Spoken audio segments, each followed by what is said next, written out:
Crosby and Bob Burns with Connie Boswell, John Scott Trotter and his orchestra, and the Music Maids. Bing's special guests for this evening are Edward Arnold and J. Carrol Naish, two of the most popular heavies in the movies, and Cliff Nazaro, a student of modern English. And here's Bing Crosby. Casey would waltz with a strawberry blonde, and the band played on, he'd glide across the floor with a girl he adored, and the band played on. but his brain was so loaded it nearly exploded. The poor girl would shake with alarm. He'd ne'er leave the girl with the strawberry curl, And the band played on.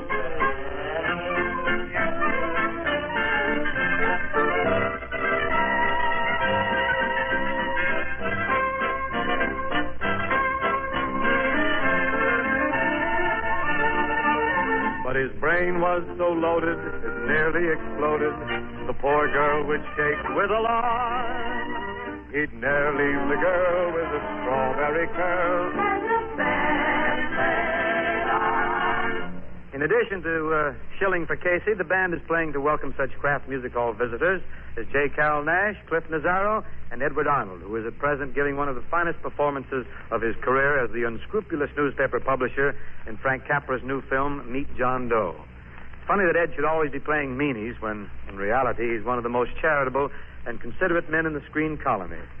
Just goes to show what a fine actor he is, for if he were to play himself, as so many actors out here in Hollywood do, any characterization of a newspaper publisher that he might come up with would be the type of tycoon who'd call all his reporters into the front office and say, Ladies and gentlemen of the staff of the Daily Dose, I know how inconsiderate it is of me to ask you to come into the office on Monday, but you may have noticed that for the last 2 months we haven't been selling any papers. yeah, and as city editor of this rag, I can tell you why. Let me get some experienced guys on the Daily Dose. Let's get rid of some of these jeeters like this news reporter you got, this fella Burns. Oh, Burns is a quaint old character. Check. But he ain't got the faintest idea how to dig up news. Oh, he must have. Everybody knows there's only one way to get the news. Isn't that so, Burns? It sure is, Chief. Now, if you just tell me what that one way is, I'll go out and get the news. Why, my dear man, all you have to do to get the news is turn on the radio. Yeah? Yeah. Of course, it's as simple as ABC. Yeah, but what's ABC? Well, I'm really surprised at you, Burns. You told me you were an experienced reporter. You told me you worked on lots of rags. I did. He even told me he worked on a sheet he owned himself. Worked on your own sheet? You mean to say you published your own newspaper? Oh, no, I do my own laundry. Oh, that's very funny, Mr. Burns. Very funny. I'm sure the Bright Sayings of Children editor will give you $1 for that one. Oh, no, he won't. Oh, you've already tried to sell it? No, but I'm sure the Bright Sayings of Children editor won't give me $1 for that joke. Oh, how can you be so sure? I'm the Bright Sayings of Children editor. Now, you see why we ain't selling any papers? Well, I should think people would like to buy the Daily Dose because I should think our papers would make people very happy. What, with all those blank pages in them? How's a paper without news going to make people happy? Well, haven't you heard? No news is good news. Well, now, you ain't going to fire me, are you, Chief? No, I never fire anybody on this paper. We'll just have to make a place for you. Now, let me see. Do you think you could handle the movie reviews? Oh, I don't know nothing about acting. You're telling me? I could handle them movie reviews, Chief. Boy, I'm a real movie fan. As a matter of fact, my 3 favorite stars are Mary Miles Minter, Elmo Lincoln, and the Pearls of Pauline. Is that so? You know, I like Anita Stewart, Earl Williams, and the Keystone Cops. But I'm like you are. I don't like the talkies either. Talkies? What are they? Wonderful, wonderful. You're just the girl to write our movie reviews. Have you ever written anything before? Well, I once sent a story into the Truth Confession magazine. Oh, boy. Did the editor accept it? No, but he came all the way from New York to meet me. Oh, boy. That's very interesting indeed. What you doing tonight, babe? Listen, Huh? Steve. Let's settle down and see if we can't pull this house organ you publish out of the red. Well, I'll do anything you suggest, Crosby. Anything within reason. Well, can I at least slap a so long on that sports writer you hired the other day? Oh, me? Yeah, you. You're going to let me go? After that front page story I turned in last night? The man's right, Crosby. It was a wonderful story. We scooped the entire town. The Daily Dose was the only paper that even mentioned the aquaplane meet in the YMCA pool. Aquaplane meet in the Y pool.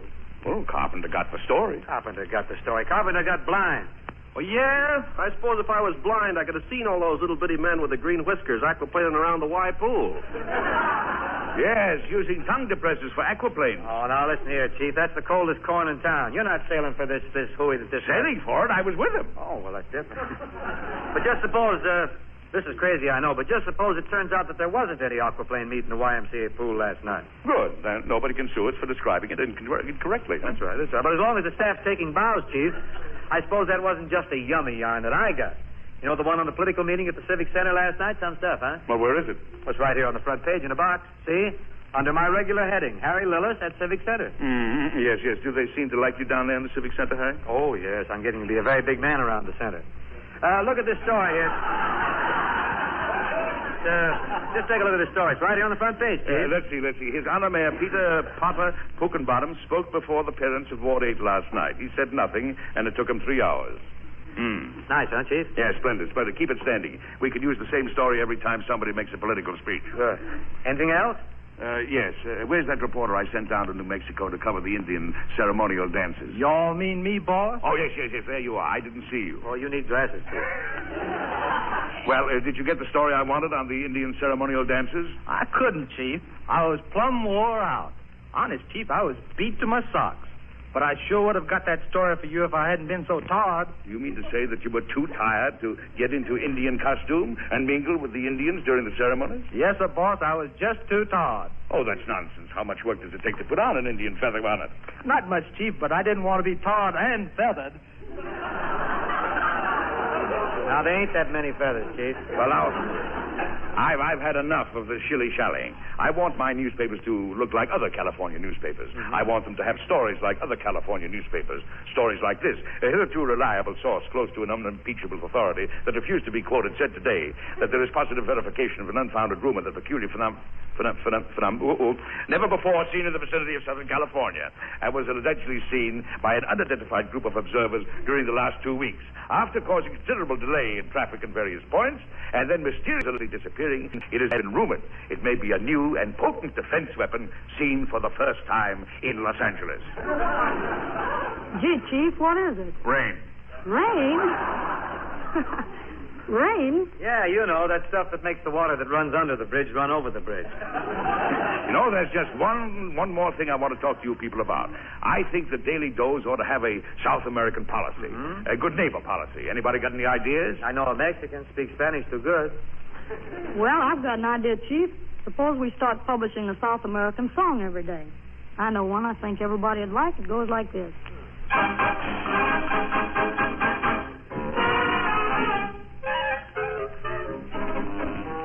A boy found a dream upon a distant shore. A maid with a way of whispering, "Si, senor." Each night guitar would softly play. The tune seemed to dance round the words that he'd say. I'm a Polar, my pretty little poppy. You're like the lovely flowers, so sweet and heavenly. Since I found you, my heart is wrapped around you, and loving you it seems to be a rhapsody. I'm a Polar, and my pretty little poppy must copy that endearing charm from you. I'm a Polar, I'm a Polar. How I long to hear you say I love you. I'm a Polar, little poppy, lovely flowers, so sweet and heavenly. heavenly. I find you, my heart is wrapped around you. Loving you, it seems to be the rhapsody. Amapola, poppy, all its charms from you. Amapola, how I long to hear you say I love you. Really I do. Amapola. That was very fine, Miss Boswell. I think the Daily Dose would really wake up if we had something like that in it.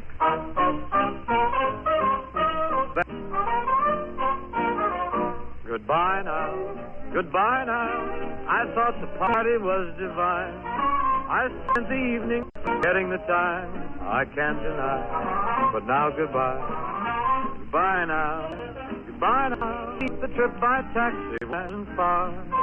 We'd linger longer if we had a car. No use to cry. Now goodbye.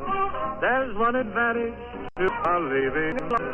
Brings about a special kiss. I hope that this will be eternity. A momentary parting, just a second, then we're starting. So goodbye now. It's just a moment and we're apart.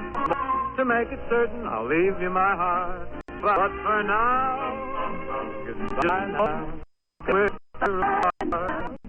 To make Now the party was divine. Spent the evening forgetting time. I can't deny, but now goodbye. Goodbye now. By taxi it wasn't far. We'd linger longer if we had a car. No use to cry. Goodbye. What advantage to our leaving? It brings about a special kiss. Hope that this will be eternally. A momentary parting, just a second, then we start about. So goodbye now. Goodbye now, it's the moment we're apart. To make it certain, I'll leave my heart. But for now, goodbye now. There's one advantage to our leaving. Brings about a special kiss. I hope that this will be eternally. A momentary parting, just a second, then we're starting. So goodbye now. It's just a moment and we're apart. To make it certain, I'll leave you my heart. But for now, goodbye now. At present, working on 20th Century Fox picture, Blood and Sand, and being seen in full Technicolor with our colleague Don Amici in the 20th Century Fox film One Night in Rio. It's been nearly 2 years since that fine Irish gypsy Carrol Patrick Joseph Sarsfield Naish. For convenience on the marquee, they boil that down to J. Carrol Naish. As I started to say, it's been nearly 2 years since J. Carrol was last with us here in the Old Kraft Music Hall.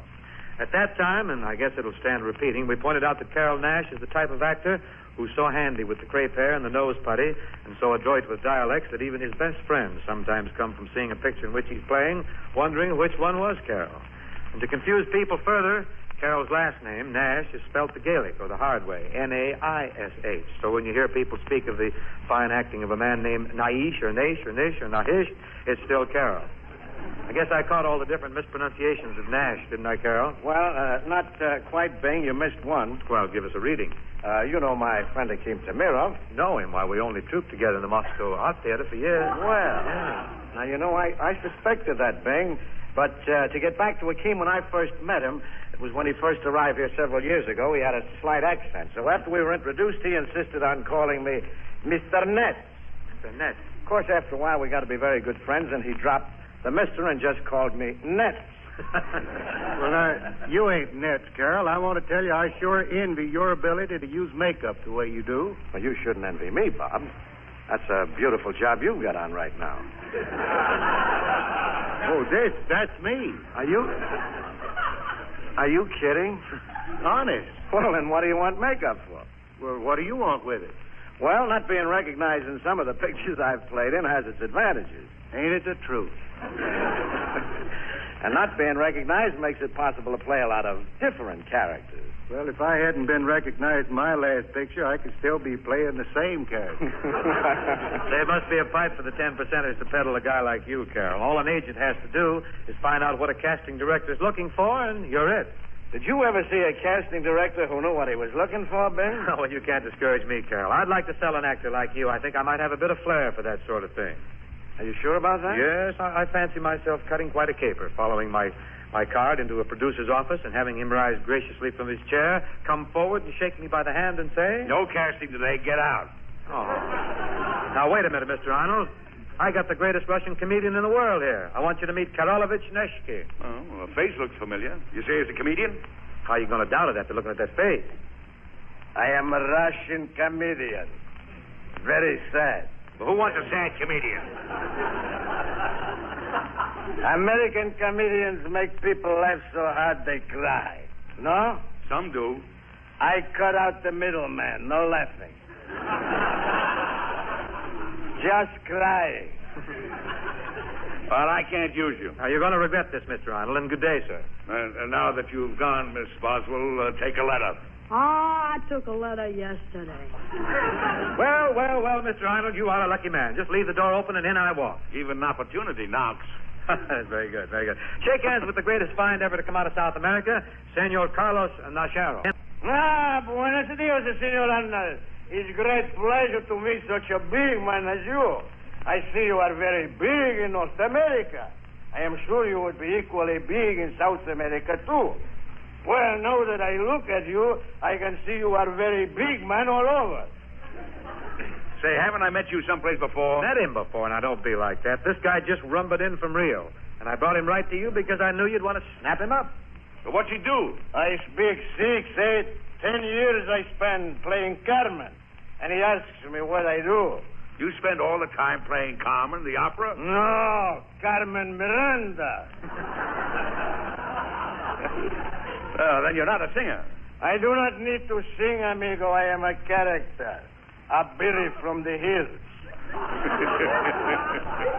Down in Brazil, they call me, amigo, the South American Bob Burns. See? I play the bazuquero.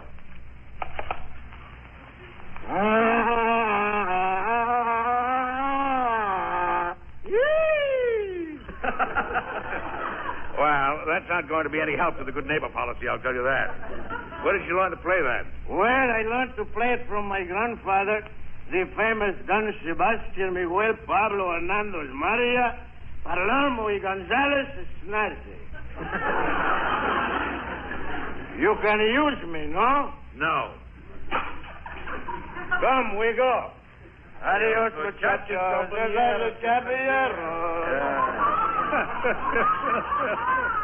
You know, it's too bad I can't use that fella. He's real good. I don't get it, boss. If he's so good, why can't you use him? Well, why should I be the one to pioneer giving audiences something good? Well, Arnold, you're a lucky guy to be in because I just got something off the boat from France that's going to run all the alleged American lovers right down a gopher hole. What, you again? Lucky for you. I want you to hear the work of Monsieur Pierre-Jacques Alphonse Charlot de la Neige, the greatest lover of the French stage. Say, haven't I seen you someplace before? No. Monsieur flatters me. Show him how you can pitch a little woo, Charlot. Not too hot now. Just give him the bee treatment. Ah, my sweet, my adorable, my wonderful one. There is no one in the world like you, Sherry. You are so beautiful. You are so smart, so clever. Just a minute. Before I can tell if that's good lovemaking, who are you lovemaking to? Me. Now, just a minute. I'm not looking for any French lovers. All I'm casting today is a guy who can sing an Irish ballad. Well, why didn't you say so? Shake hands with B.B. Nash. Well, sure, it's a great pleasure to me meeting a fine man like yourself, Mr. Arnold, especially if you're going to be giving me a job. Well, that depends upon how you can sing. Now, let's see. You say your name's B.B. Nash? What's the B.B. for? Bobby Breen. Go ahead, Nash. Start singing before he throws us out again. There's a song that every Irishman and woman loves the best. Sure, it was not sung by Caruso, Teterazini, or the rest, but it's sung right straight out from the heart My sons of Erin's Isle, it's a song that makes the teardrops start across an Irish smile. You'll hear it at the cradle, you'll hear it at the grave, wherever Irish hearts are true, beneath all flags that wave. And whenever Paddy hears it, he'll lift his old cowbeen. For it's a song that reaches Irish hearts, the wearing of the green. Oh, that's fine. That's very good. But do you know that fine old Irish song, Rose of Tralee? Well, now, doesn't that take the cake, Bing? The Rose of Tralee. He's asking me if I know the Rose of Tralee. Me who's got the lakes of Killarney in me heart, and an overwhelming love for the old sod surging through the very veins of me. And you're asking me if I know the Rose of Tralee. How does it go? You know that one, Carol. It goes like this. Listen. The pale moon was rising above the green mountain. The sun was declining beneath the blue sea. When I strayed with my love to the pure crystal fountain that stands in the beautiful Vale of Raleigh. She was lovely and fair as the rose of the summer, yet 'twas not her beauty alone that won me. Oh no, 'twas the truth in her eyes ever dawning that made me love Mary, the Rose of Raleigh.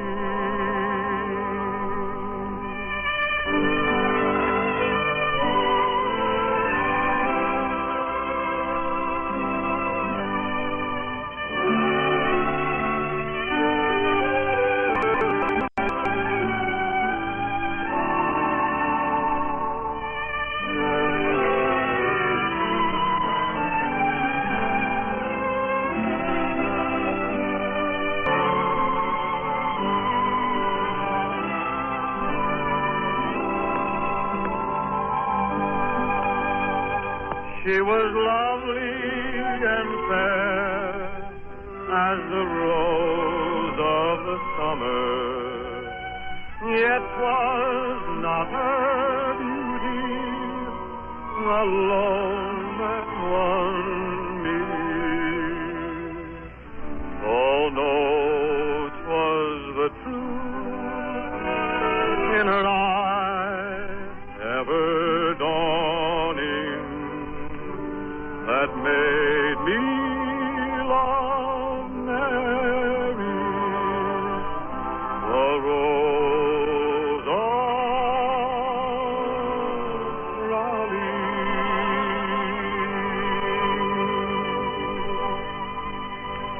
Thus, friends, the song goes so far back into the history of Ireland that it's listed merely as traditional.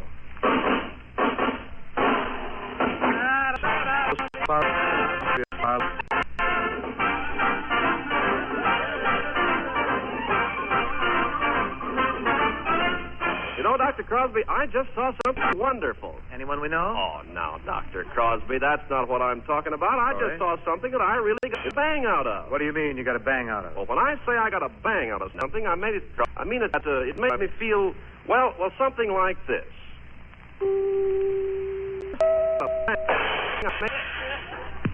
Or vice president. And that, Dr. Crosby, is what I mean when I say I got a bang out of something. You know what they're saying around the gym? They say you once got a bang out of falling out of your cradle smack dab on your anterior fontanelle. What's anterior fontanelle? What's that? That's the soft spot on Punk's noggin. I'll go feel around for yours while I fumble through further craft music hall formadiddles involving Robin What's that? Edward Arnold, J. Carrol Naish, and Cliff Nazaro. Connie Boswell, Andy Segrist, and I have had a few requests to come around again with a Helvick Scott original called You Ain't Kiddin'. Even the slightest encouragement gets an encore out of us.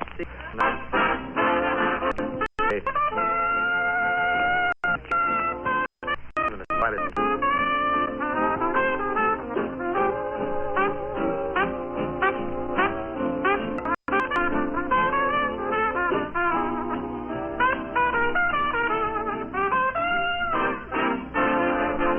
Well, we had our ticks, so I ain't got no kicks, I guess. But since I took that rap, I had my happiness. No kick. Oh, yeah. Don't she like how you talk all the wagging your wall? She says I walk on the bias. Don't she like the way you dress? She just calls me a mess. Well, she ain't kidding. Why must you say what you say? She's got me wasting away. Son, you could stand a little wasting around your waist. Oh, believe me, That ain't kidding.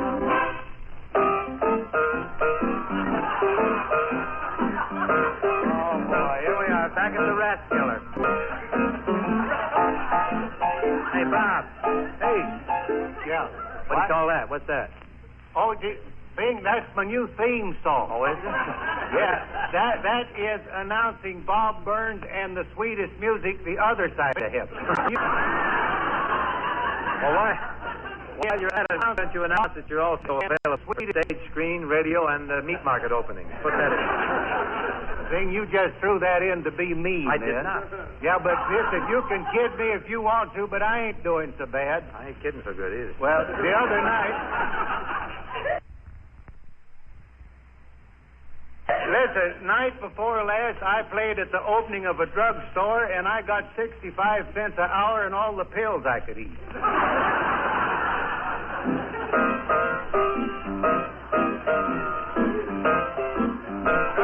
Now,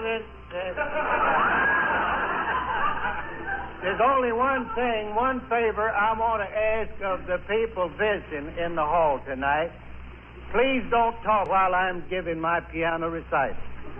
Because some of the things I hear don't make me feel any too good. Do you know that the last time I gave a piano recital here in the hall, there was a nice-looking couple. They were sitting right down there. And right in the middle of my piano solo, he took a little bottle out of his pocket, and he handed it to her, and he says, "There, dear, there's only 2 more aspirins left. You take them." And she says, "Well, darling, that wouldn't be fair for me to take the last 2 aspirins." And he says, "No, go ahead. You take the aspirins out of the bottle and give me the cotton."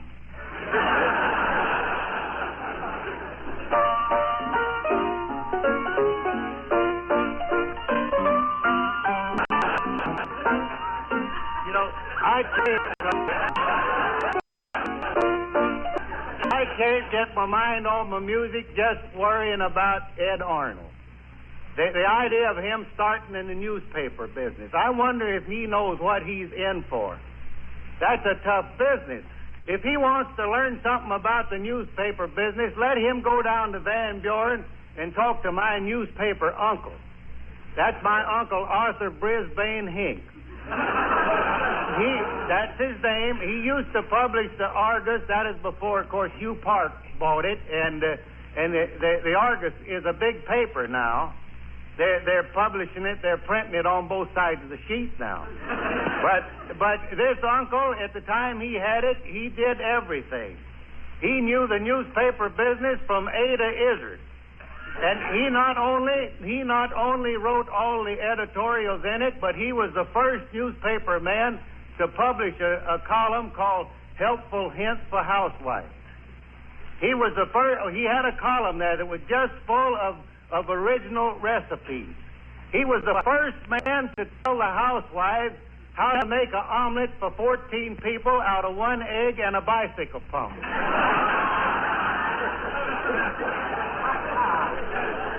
And not only that, Uncle Hank was the first man to start a scandal column in his newspaper.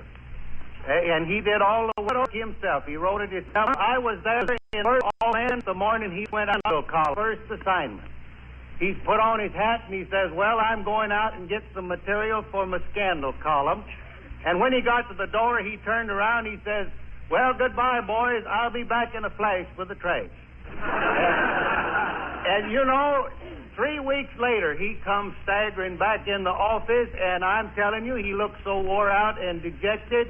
He went over and slumped down in his chair, and he says, there ain't going to be no scandal column. He says, it keeps you on the go too much. And I says, well, what's the matter, Uncle Hank? And he says, I'm telling you, I just run myself ragged. He says, the first keyhole I tried to look through was on a trailer. And so then he cut out that. He didn't publish that scandal column, and so he put in a column called Embarrassing Moments. And he used to pay $1 for every one of those things that come in. And I'll never forget this morning, I went to him with a letter. I says, here's a man that wrote in. He says that his most embarrassing moment was when he caught another fella kissing his wife. I says, you want me to send him $1?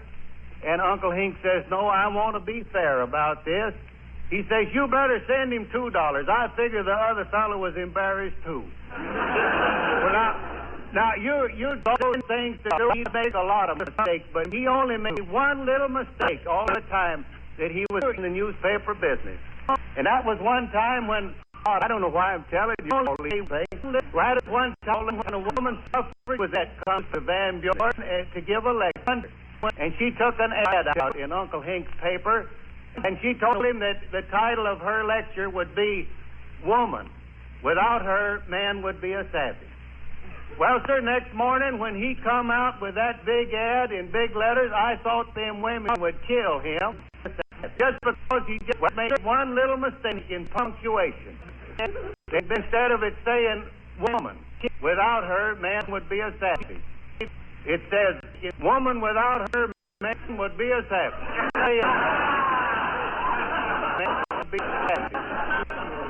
You know, I think Uncle Hank reached the height in his newspaper career when he started this crusade against crime there in the paper. And he had a slogan there. He had a slogan that says, a slug for every slug. For every thug, I mean. And I, you know, like all good newspaper men, I could always find him right in the thick of all the trouble.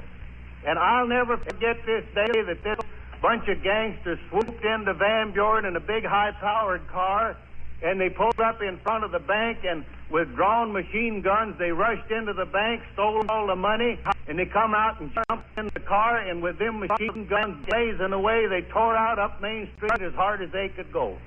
And when he was putting there out of sight, Uncle Hank come peeking around the corner of the bank. There wasn't a soul on the go, except there was one old man with a long gray beard. He come peeking around along in a wheelchair. Uncle Hank over jumped in a wheelchair with a old man. He pointed up Main Street. He says, "Follow that car." Well, now, like all good newspaper men, Uncle Hank, too, had his little eccentricities. And that's what I'm leading up to tonight. You probably wondered. But you know, Uncle Hank, he just loved to dance in the mud with his bare feet. And tonight I'm going to show you how Uncle Hank sounded when he was dancing in the mud. Now, you'll remember at the last part, Uncle Hank gets stuck. And I'm going to accompany him on the piano. I just hope I don't get stuck, too. Now,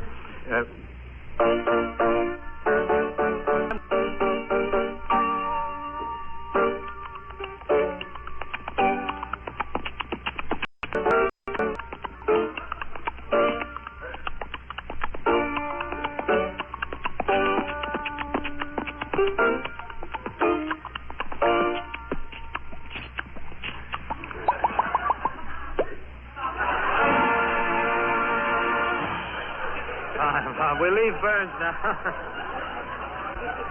We leave Burns beating his pants in the mud and come now to a new song. A song called My Mind's on You. John Scott, if you will.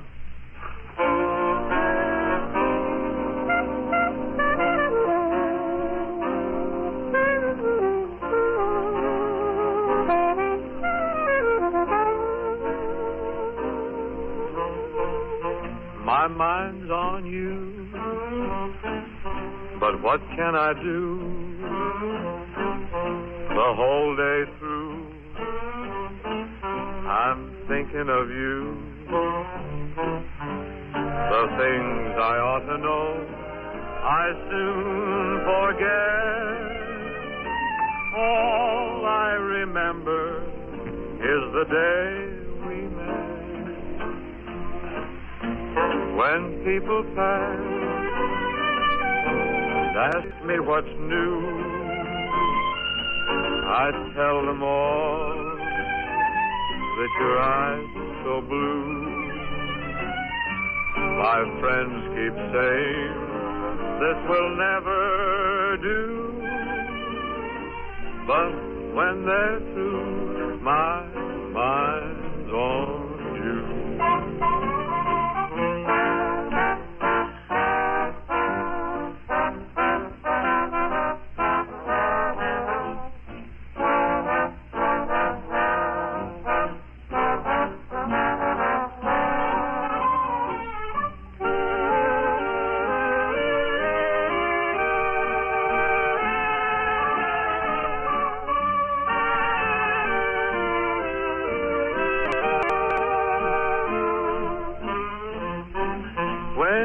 People pass and ask me what's new, I tell them all that your eyes are so blue. My friends keep saying this'll never do, but when they're through. Brother Bob's forthcoming film, Rookies on Parade. But after all, as Cliff himself said to me a few days ago, there's more to life than getting laughs. I always say that when I'm not getting any. And there, friends, is proof that Cliff is something of a philosopher. Fatalist.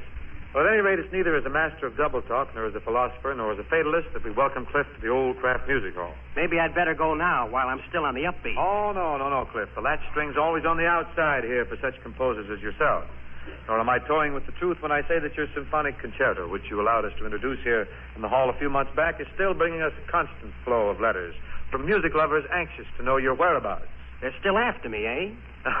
Kidding on the square, Cliff. We got a lot of mail about that composition. Even though this evening you're turning to opera, we pray that it doesn't mean that you have completely forsaken the writing of symphonies. I'm afraid so, Bing. The symphony feels too crowded. Too much competition in the symphony writing game. Oh, come now, Cliff. Surely you're not afraid of such Johnny-come-latelys as Stravinsky, Sibelius, Rachmaninoff, and Grunberg. Those guys? No. I'm not afraid of them. But when it comes to writing symphonies, what chance have I against Mickey Rooney? Well, what chance has anybody got against Mickey Rooney?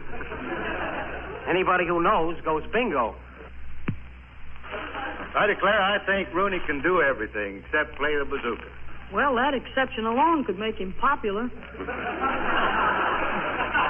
Well, if you don't mind my saying so, Bing, I think Cliff's symphonic concerto is a very worthy work. Ah, there's encouragement, Cliff. Eddie Arnold's a real music lover. I'd like to buy the original manuscript of that composition. He's a real music lover, all right. Oh, no, that's not fair, Bob. I heard Cliff's work, and I think it's fine. In fact, Cliff played it for Carrol Naish and myself, and Carol liked it, too, didn't you, Carol? Well, of course I did, Ed, and listening to it, I saw dancing in front of my eyes all the little people of the Emerald Isle. Well, it's a funny thing. I didn't see it like that. When Cliff played, I saw the great rolling surf crashing against the rock-ribbed coast of Maine in front of my eyes. When I heard it, I saw spots in front of my eyes. Well, how could you see the surf, Ed, when the man was writing music about the little people of Ireland? Oh, you Irishmen see the little people on everything. That music was obviously descriptive of the surf beating against the coast of Maine, wasn't it, Cliff? Well, I'll tell you what I had in mind. You see, when I wrote that composition, I felt that I'd take all the authors and reservoirs to Celebrate I let him come in Ross's step when they're bringing out the type of music several Ross's step when they had the cavalry sailor meeting. Yeah. Just wanted to trace the stubborn. I could have just as well railed or put him in the case. But I just want to brave the humping the cattle water. We not the types of the user. They're very strong for me.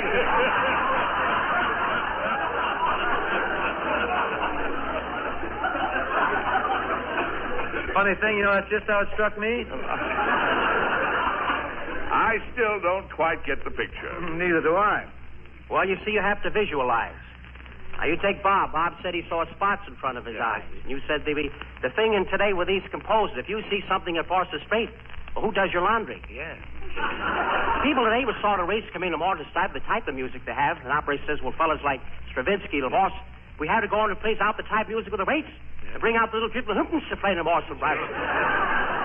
So I visualize bringing out the sapper with the tilt, the ball. Process.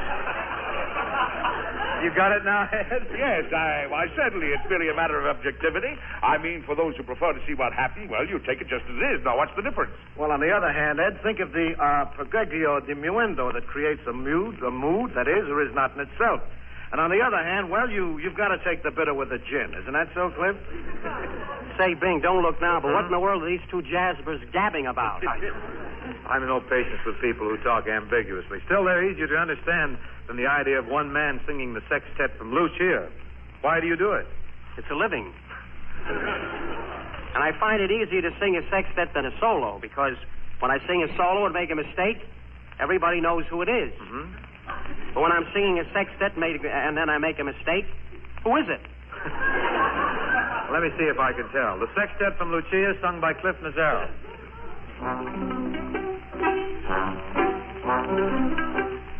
Qualche parti se recuerda de quel sapore della guardia quel cuore che muore si deve di qua che ti va questa forte sempre tripli ti va questa preciso sempre stare in practic terms ti va questi verdi I pare di questo I pare di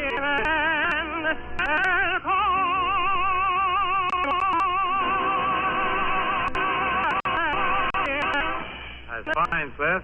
Contrary to any subsequently formed opinion, that was the sextet from Lucia. Lucia can have it back, too. Not my arrangement. Well, you can keep that, Cliff, but here is a lovely thing. Friends, Connie Boswell, singing It All Comes Back to Me Now.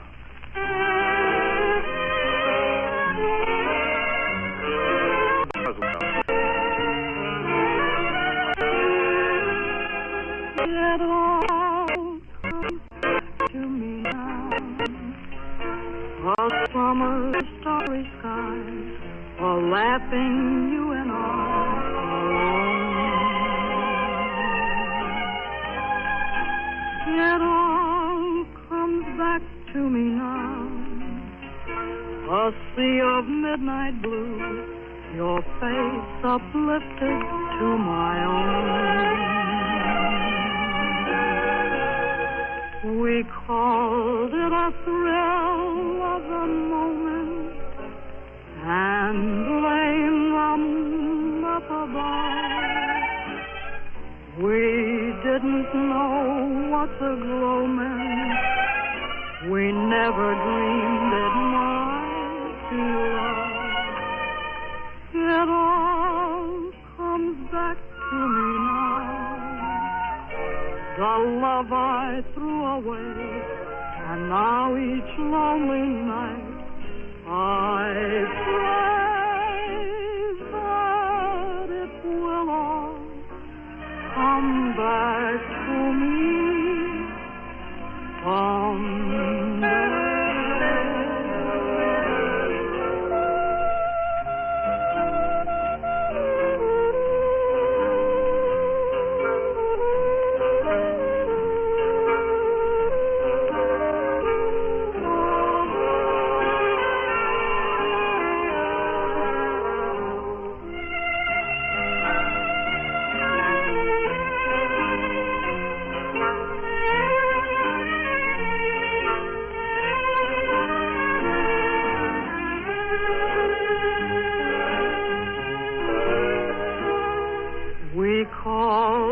get a thrill of the moment and blame the moon up above.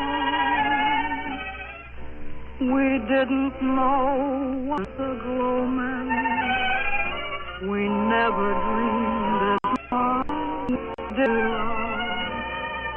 It all comes back to me now.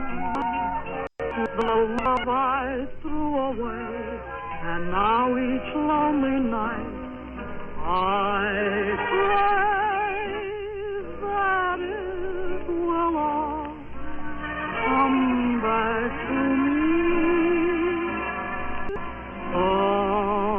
someday.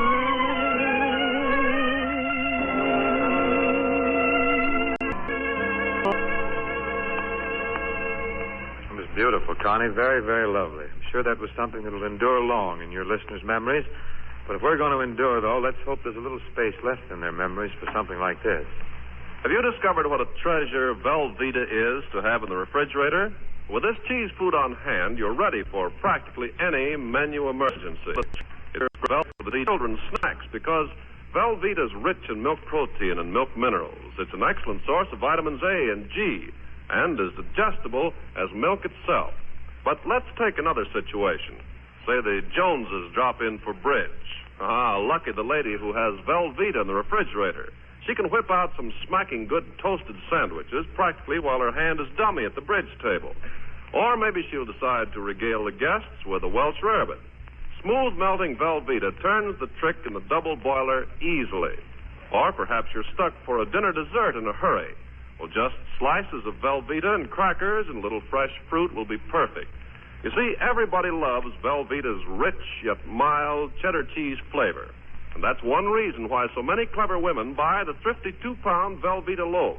They keep it on hand all the time for cooking as well as for snacks. Kraft also packs a half-pound package, too. So stock up tomorrow on helpful, delicious Velveeta.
Very nice treatment of Polichinelle, Scotto. Then you treat all those things tastefully. Let's see if you still have your touch with a modern ballad, something like May I Never Love Again.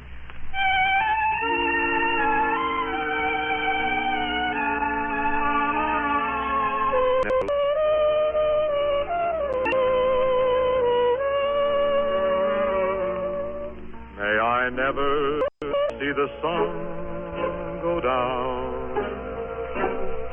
May I never feel the falling rain. If the love that I declare isn't all that's right and fair, may I never love again. May I never see the blue of the sky, nor the moon and stars down Lover's Lane. May I never live a day if I don't mean what I say. May I never love again. Sweetheart, when I'm with you, I'm not a foolish pretender. Sweetheart, if you love me too, all I possess I'd surrender.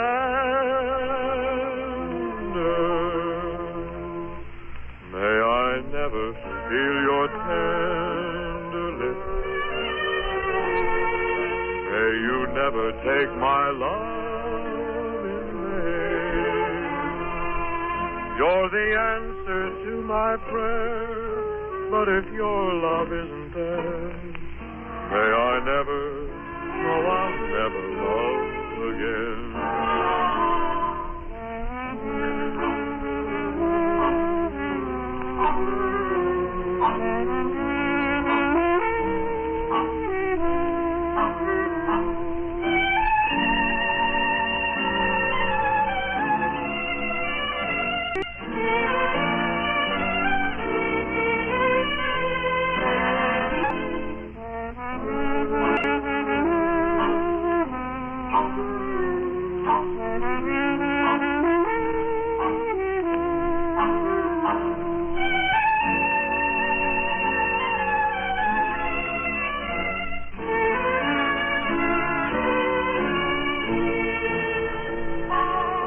Sweetheart, when I'm with you, I'm not a foolish pretender.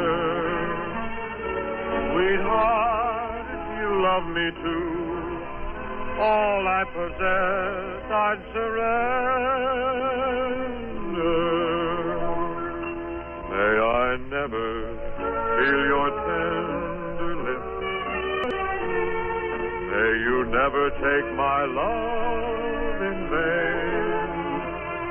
You're the answer to my prayer, but if your love isn't there, may I never, no, I'll never love again.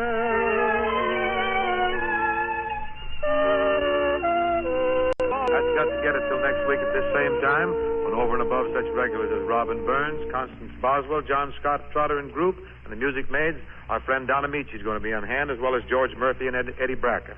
That's a lively group of gents. So till next Thursday, adios. The Kraft Music Hall comes to you from Hollywood's Radio City.